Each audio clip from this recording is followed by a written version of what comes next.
Hello guys! Andito kami sa Marquee Mall after church. Kasi may pupuntahan kami at may pupuntahan si Mr. Banda. Ha? Yan, nandito tayo sa Marquee Mall guys. Maghahanap tayo ng makakainan. Konti pa lang ang mga tao kasi nga maaga pa. Sale. Ano kaya ang sale? Mapapabili ba tayo ngayon o hindi? Let's see mamaya. Ayun na po si Mr. Banda.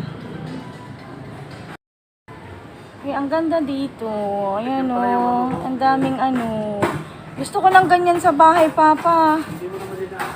Ayan o. Ang ganda dito. Peaceful. May mga upuan.